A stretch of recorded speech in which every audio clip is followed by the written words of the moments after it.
Bright Tuty. Every student matters.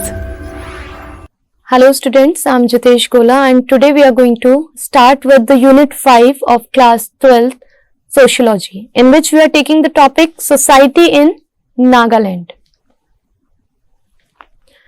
Under this topic, we are going to take religion, under which we will do the discussion over the traditional religion and then Christianity in Nagaland. People adhering to different religions are found in Nagaland. The different communities or different kinds of religious communities could be found there. However, if we talk about, most of the Nagas are Christians. It is said that Christianity, if we talk about, has been a very important factor of social change among the Nagas. And this change, when we talk about the Christianity, this was mainly introduced during the British rule. So, it could be seen during the British rule, the impact on the religious community was there, and which led to more spread of the Christianity in Nagaland. In detail, now we are going to discuss about this traditional religion. The traditional religion of Nagas is usually described as animism. This is a term we are using for describing the traditional religion of Nagas. According to anthropologists, animism is the belief that all objects, both animate and inanimate, are inhabited by spirits. So, according to the religion of these Nagas, animism has been defined as one of the belief which includes both animate as well as inanimate objects, and it mentioned that these are inhabited by the different spirits there. The spirits are understood to be distinct beings who survive the death or destruction of the object they inhabited. Means after the death, these spirits are those who are going to survive. It is believed that all the activities caused by the spirits and whatever the activities are occurring here in the society are being done by these spirits only. It is also believed that some spirits are good and helpful, while the others are malevolent or even the evil one and cause harm. So here we can see that these spirits are also divided into two different parts. Few are good and few are bad, which can even harm to the society. Thus, disease and disasters are considered to be the work of these malevolent spirits. And if some problems are occurring in the society, some disease or disasters are taking place in the society, that is the result of these malevolent spirits that will call as a evil spirits also. The bad spirits which are not in the favor of the welfare of the society, and that's why they are creating these kinds of problem to the people or the citizens of the state. While on the other hand, if we talk about the good spirits are worshipped, the people are worshipping them, whereas malevolent spirits are feared. The people have some sort of fear, or we can say that they are afraid of these kinds of malevolent spirit. With regard to Naga traditional religion, it must be kept in mind that there are variation in beliefs and practices between the tribes. The different tribal groups are existing in Nagaland. So, these tribal groups are different from each other depending on their beliefs. Means different kinds of beliefs they have, and then they are following the different practices also, which are creating the difference between the different tribal groups based on their traditional religion. At the same time, if we talk about the basic beliefs and the practices, these are the same in all the Naga tribe. Means few things we see that in almost in all the religion, something is common. Some moral values, if we talk about, are going to be the common one everywhere. Each and every religion are talking about the same thing in one or the another way. But finally, if we talk about the main aim or the main motto, we can say, of that particular religion is going to be the same. Language must be different, the practice being followed for that might be different, but ultimately they all are talking about the same thing. They all are talking about doing the good deeds in the society, or they all are talking about doing the good deeds. A close examination of Naga traditional religion shows that it is much more complex in nature and cannot be simply called animism. Although the term animism has been used to define the traditional, although the term animism has been used to define the religion of tribals, but here we can say that it is not that much simple to define the traditional religion of Nagas people, because that traditional religion, if we talk about, is very complex in nature and not that much simple that we are considering it.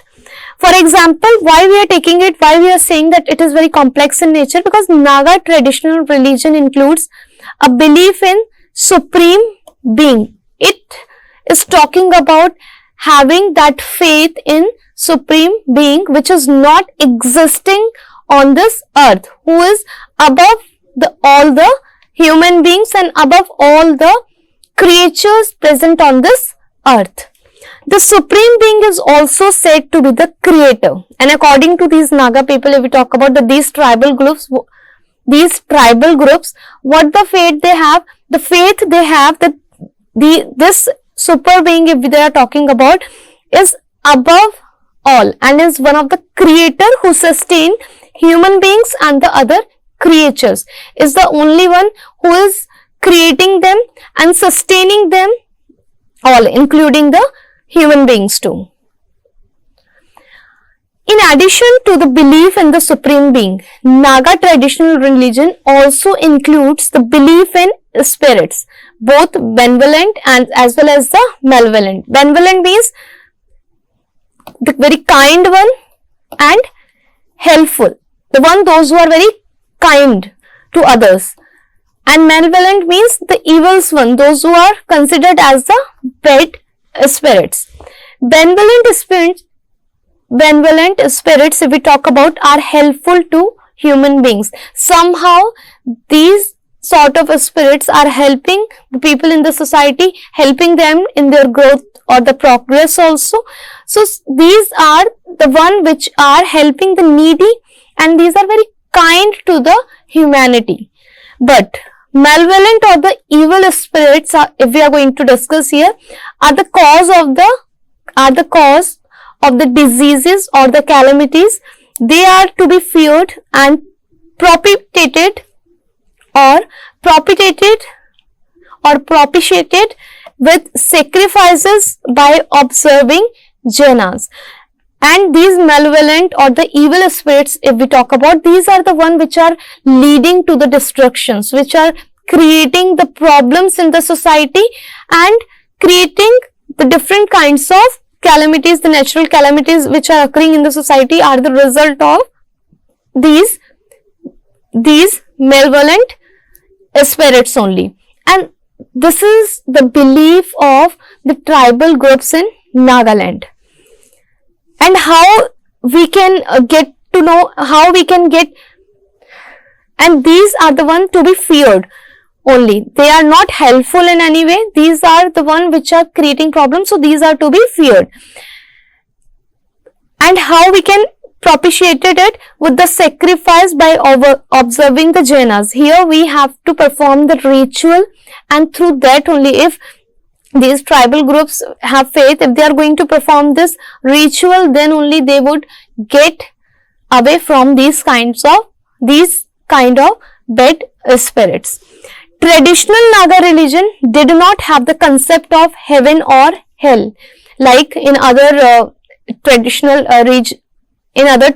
religion. If we talk about, other people have faith that after death we are going to be in heaven or hell, but there is no such kind of concept existing in traditional Naga religion. but it had the belief that after that the spirit of the person went to the land of dead. Means when the death will occur, the person's spirit is going to the land of death. There is a belief that there is a close link between the living and the dead, and that link which is already existing, they are going to face that particular link over there. An important element in the traditional Naga religion, if we talk about, was the observance of Jaina days. The practice varied from tribe to tribe. This is the ritual or the practice, we can say, which may vary from one tribal group to another. But the general significance, if we talk about, was that certain days were sacred and had to be observed by a clan or the village, usually to avoid the calamities caused by the spirit. So, according to this practice, although the practice was being followed in almost all the tribal groups in Nagaland, but it was varying from one particular tribal group to another. It was different from one to another. But ultimately, if we talk about the general significance of this kind of practice, was that they were considering few days as the sacred one, as the significant one, as the holy one, and they had to be observed by a clan, which these villagers or the clan, we can say the particular community, they were observing, and what was means doing some particular sort of worship during those days. And the main purpose of doing that kind of performance or that kind of worshipping was simply to avoid the calamities caused by the spirit, just to do away with all sort of problems that may occur in the future. Naga life cycle rituals also had religious significance. If we talk about the life cycle rituals they are performing, also include religious significance in that. Important life cycle rituals and ceremonies were observed at birth, the naming of the child, marriage and death. So, these main 4 stages are considered in the life cycle rituals of Nagas, where they are doing the different ceremonies or performing the different ceremonies or the rituals at the time of birth. Secondly, at the time when they are naming the child. Thirdly, at the time of marriage, and finally at the time of death of a person. Naga traditional religion also had such practices as divinations and observations of omens. While they are in Nagaland, in Naga traditional religion, if we talk about, they are having some other practices like of divinations as well as observations of omens. Omens here, if we talk about, the bad spirits are coming or just creating some problem for that, or the bad period could be considered here. Though these practices are sometimes considered as the superstitious, because not all the people, like if we talk about these tribal people are having that much strong faith in that, but the other might not be having that, and they might be calling it as the superstitious, because they don't, when you don't have the faith in the other religion, or when you don't have the faith in the other community, definitely these thoughts could come that these are all the fake or the superstitious. They implied that belief that spirits were concerned with the welfare of the people. And according to them, they used to imply, because some are considering them as the superstitious, they implied that belief that the spirits were concerned with the welfare of the people. Means how could these could be the, these could create the welfare of the people, can do the good for the people. Deviations and omens were observed before beginning any important work like sowing, going on a hunting expedition, etc. Here, these are the practices which they are, here the omens could be the good one as well as the bad one. So, while we are talking about the good spirits, they are attached with the, or they are connected with the good omens to bring, whether it is related to your work or starting any business or anything new you are initiating. So, these deviations and divinations and omens were taken as start before the beginning of anything important. Like if you are going to going for any hunting expedition, because in tribal groups these all activities are considered to be very important. Interpretation of dreams was also an important element in traditional Naga religion. In traditional Naga religion, if we talk about interpretation of dreams, means if particular person has looked a cat or lizard or anything related to that, so the different meanings they used to find, they used to decide that what is going to happen with that particular person who saw a particular sort of dream, whether whatever the symbols were visible, whatever the objects were visible in the dreams are going to be connected to something good or something bad. Although we can mention that some people could take it as a superstitious, because still it does not have any base for that on what basis we are deciding that what the good will happen or what the bad will happen. So here the scientifically, if we talk about, it is not going to be considered the correct way, but based on the traditional values and the beliefs of these Naga tribes, these are the things still they are following in Nagaland. Good dreams were understood to indicate success or a favorable outcomes, while if somebody was looking for a bad dream, something bad, something disastrous thing is happening in the dream, they foretold the disaster. It means it was indicated that something wrong is going to happen in the future. In the traditional Naga religion, usually there was no distinct class of priest, means like in Hindu community we talk about in other areas.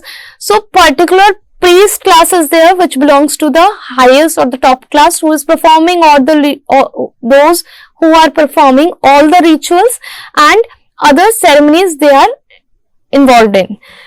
But here this kind of thing is, there is no separate or the distinct class for these priests. The head of the family or the clan performed the function of the priest, means either the head of the family or the clan, the main head of the village is going to perform all these functions or the ceremonies. Looking at these various elements of traditional Naga religion, it must be said that it was much more than a simple animism. So it was not simply to define what was taken as animism by these tribal group. It is much more beyond that. It was a well organized system of beliefs and practices. It gave meaning to life and supported the social organization also. So in broader sense, if we are going to define the meaning of animism, because it is not correct, according to them, it is not correct to simply define this traditional religion as the animism, because something else also is being included in that. It includes this whole system of beliefs and their practices that they are following. And these all are giving the appropriate or the significant meaning to the life and supporting the social organization also. Though the vast majority of the Nagas have embraced Christianity, elements of traditional religion still continue to influence behavior of the different community people there. The fear of evil spirit still affect people, and although we know that the influence of the Western culture or influence of the British rule might be there, still it is existing, but the traditional values among those Naga tribal group is still prevailing in the same way. Still they are carrying forward with one generation to another. Still they have the fear of those evil spirits which could affect the people in their society. At present, if we talk about, most of the Nagas are Christians, but there are still persons who continue the practice of traditional religion. Although most of the population of Nagaland, if we talk about, are Christian now, but still the existence of other are there, those who have belief in the traditional Naga religion. So that was the description of the traditional Naga religion we have done. Now we are going to continue with the Christianity, that what are the different features, if we talk about, are included in Christianity and what kind of beliefs they are actually following. According to Census of India in 2001, if we talk about, that was according to 2001, the vast majority, that is around 90% of the population of Nagaland are Christians. But Christianity in Nagaland is of relatively recent origin. We cannot say that it was the native part or it was a basic part of Naga society. No, it is to be considered as a recent origin in Nagaland. Though a few Nagas became Christians during the first half of the 19th century, regular missionary work among the Nagas began only after 1871. In the beginning, we can say that yes, the people started transforming their religion. Okay, people started changing their religion, but this sort of regular work of changing the religion of the people, this regularly missionary work, which was started after 1871 at larger level, we can say. According to an arrangement made by the British colonial rulers, different parts of the then Assam were assigned to different missionaries organization. So this missionary work was done in system, means proper planning was done and properly these organizations were there, those who were initiating this work of transforming the religion of the people.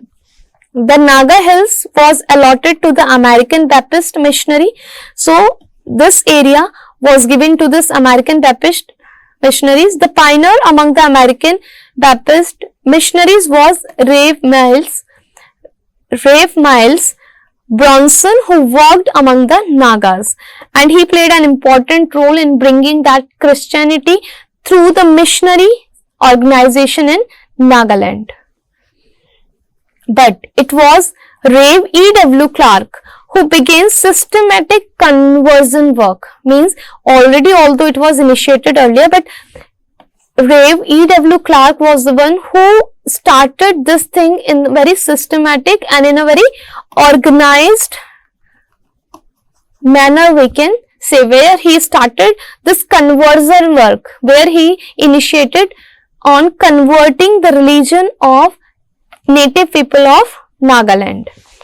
As a result, the work done by his Assamese assistant named Godula, the first Christian church was established in 1872. That was at Dekhaimong or Haimong in Ao area. So, this is the example that how they started with that systematic conversion work, and the result was that first Christian church was also established. That was just in 1872. Because of the opposition from the other villagers, Christians were forced to move out and established a new village, Molong. Because in many of the villages, when these Christian missionaries were carrying forward their work for the conversion, they were not everywhere welcomed. Many protests and the resistance were there. So what they did, they formed their new village, which was called Molong. From here, the mission station was shifted to Impur. In the meantime, mission work was taken up at Kohima by Rev C.D. So here it is shown that how this work was moving from one stage to the another stage. How it was started in an unorganized manner first, then it was started or carried forward in a very systematic manner, and then it planned to target the more number of people or more villages in Nagaland. But progress among the Angami was very slow. The third center was at Vokha among the Lotha, opened by Rev W.E. Witter in 1885. So here we can say that although the progress started in the initial stage, it was taking place, but it was the gradual one. Slowly the process was going on. The growth of Christianity in Nagaland was slow for a long time. There was opposition from the people themselves. Even the native or the common people were also protesting against these conversion process. And those who became Christians were persecuted, means they were not accepted by the villagers of the Nagaland. Those who adopted the Christianity, they were also not welcomed.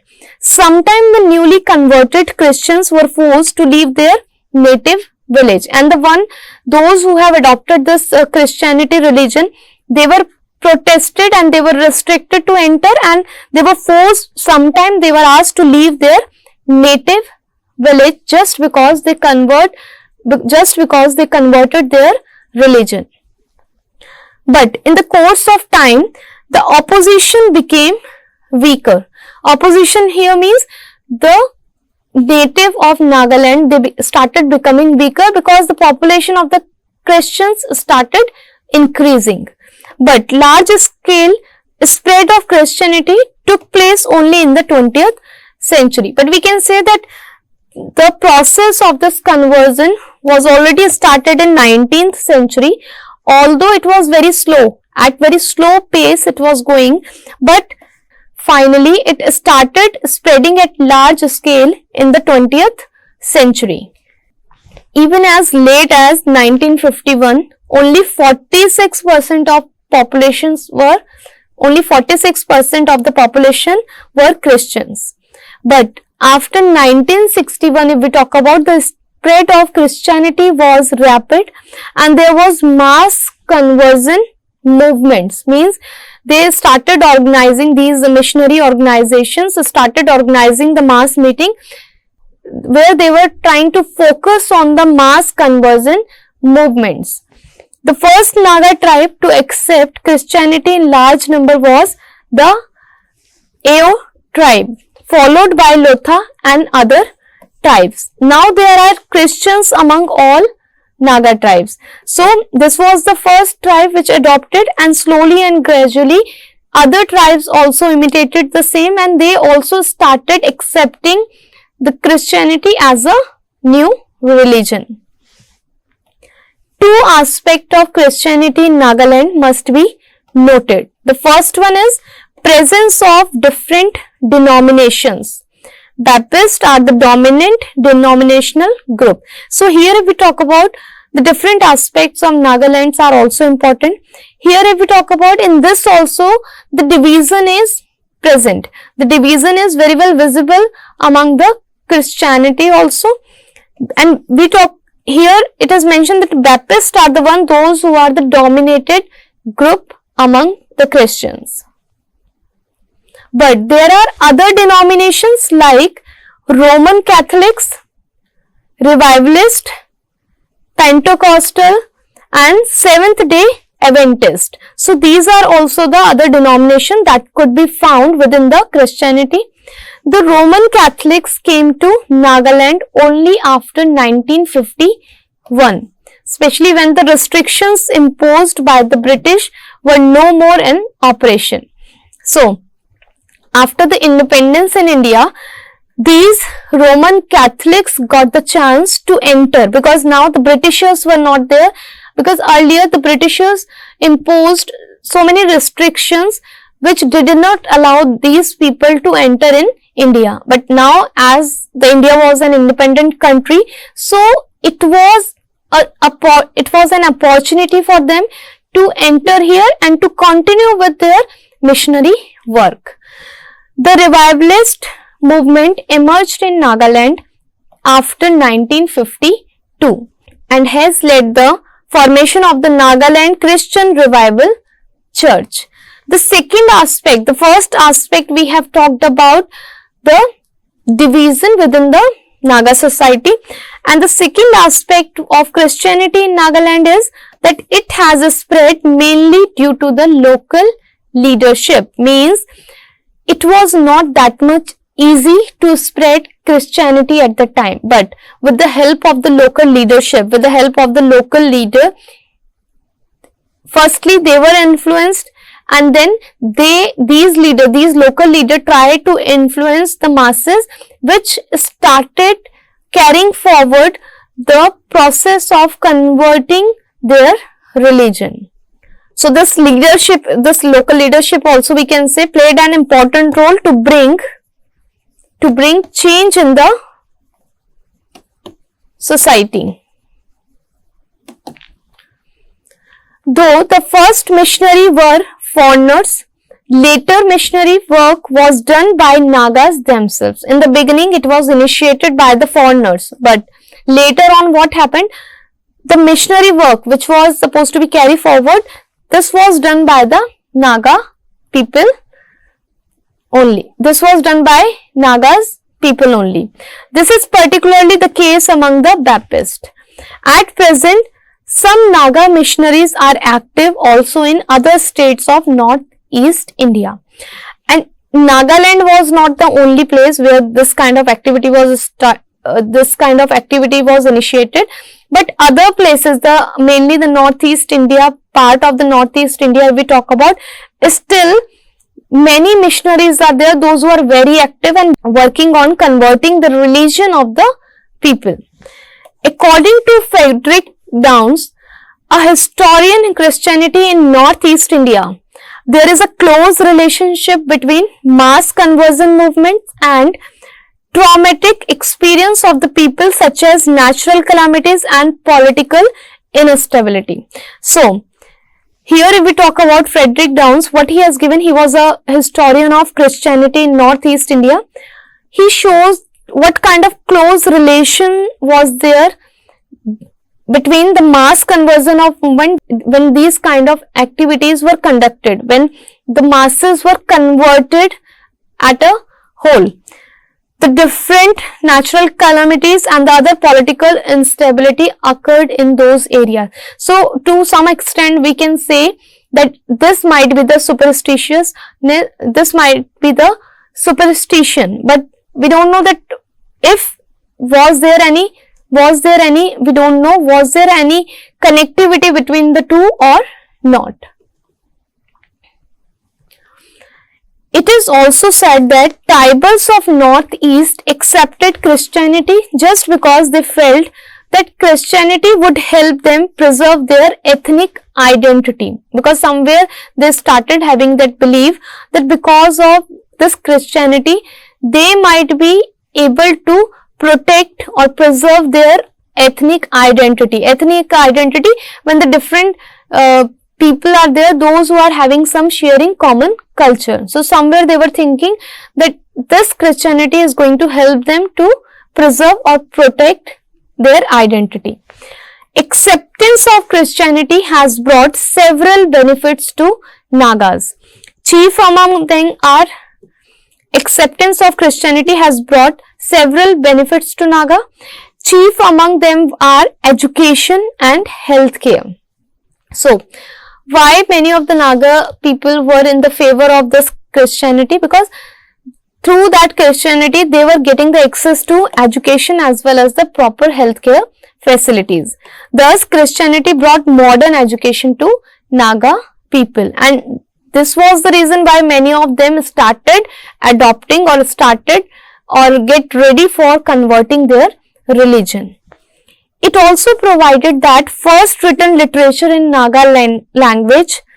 It also provided that the first literature in Naga languages. Christianity gave the Nagas idea of health and hygiene. So, through Christianity only it was possible that the people of the Nagaland were getting to know about the importance of health as well as hygiene. In this way, Christianity introduced the Nagas to modernization, because if we talk about when the Christianity was introduced, the beliefs and thoughts and the ideas of people were changing due to the introduction of education also, which led to modernization, which was taking these Naga people towards the modernization. However, to modernization, which means that their traditional outlook was changing to the, here we can say the traditional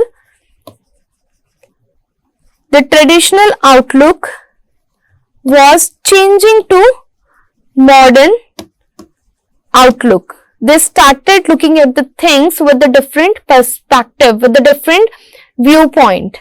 However, Christianity also functioned as the vehicle of westernization of the Naga. So, beside bringing the modernization to Naga people, Christianity also helped in bringing the westernization of Naga people, which helped them to exposed to the Western culture. And here if we talk about in Naga society, this impact of Western culture is very well visible in their lifestyle, the way of dress they are preferring, the way of food, and the so many things, the culture they are following or the tradition they are following is very much affected by that Western culture. It is generally agreed that the acceptance of Christianity has led to radical social change among the Nagas. So, due to Christianity only, due to the acceptance of Christianity in the Naga society only, the radical changes started taking place. The radical social changes started taking place in the society, where the people were changing their, it was leading to change in mindset of the people, belief, which was reflected in their lifestyle, which was very well reflected in the lifestyle of the people. Some go to the extent of saying that Christianity has destroyed traditional Naga culture, and to the some extent we can say that it might be true, because when the people were exposed to Christianity, they actually started forgetting about their traditional culture. They started forgetting about the traditional culture of Nagaland, because they started adopting the new ideas or the new beliefs from the Christianity. Others agree that there has been a change, but assert that Naga Christianity is typically Naga in character. Many are there those who are accepting, yes, that these sort of changes has occurred in Naga society. But if we talk about whatever the changes, what sort of Christianity is visible in Nagaland is a typically Naga in its character. In any case, there is no doubt that Christianity initiated a process of far-reaching social and cultural change among the Nagas. But we cannot, based on the discussion that we have done, we cannot deny, yes, that this process of Christianity definitely has brought the social and cultural changes among the Naga people.